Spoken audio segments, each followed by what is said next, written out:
Éric Léon, qui êtes-vous? Je suis binational, franco-hollandais.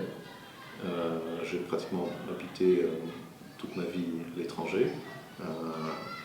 D'abord parce que mes parents eux-mêmes ont voyagé beaucoup à l'étranger. Et puis moi-même, j'ai choisi une carrière qui m'a amené à travailler dans différents pays comme les États-Unis, comme le Portugal, les Pays-Bas, la Chine. Et puis peut-être le plus longuement et avec le plus d'attache avec l'Italie. En effet, j'ai épousé également une Italienne. La société que j'ai créée est basée à Milan. Ma société s'occupe d'immobilier industriel, logistique industrielle. On est leader en Italie, on est une société qui a eu beaucoup de succès, qui a même été cotée en bourse.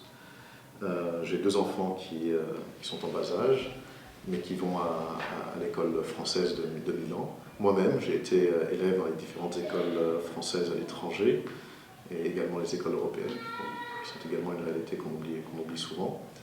Alors, Éric, je voudrais te poser une question.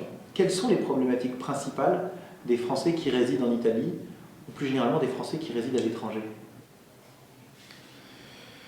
Je crois que beaucoup de Français à l'étranger, les premières problématiques sont celles qui sont liées à l'école, à la scolarité de leurs enfants. Pourquoi?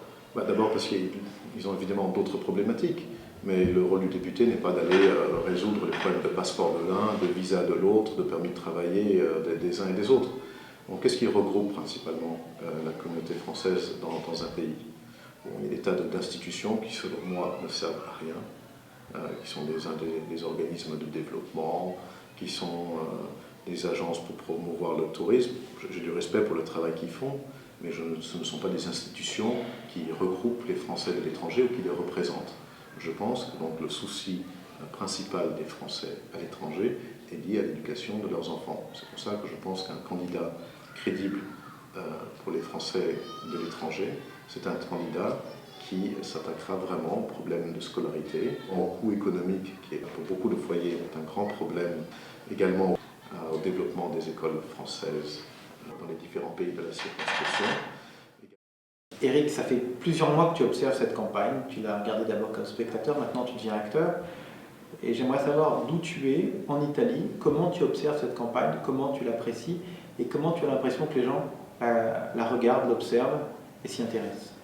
D'abord, il faut reconnaître que c'est une campagne totalement inédite et puis c'est quand même une circonscription très particulière. Être candidat des Français de l'étranger, ça veut dire s'adresser à des Français qui sont éparpillés sur un territoire qui fait des milliers de kilomètres. Et donc il faut reconnaître en soi, pour tous les candidats, que c'est une campagne très difficile à mener. Alors, on voit très clairement des candidats qui ne s'adressent qu'à une partie de la circonscription, et notamment aux Français d'Israël, pour des raisons qui leur sont propres.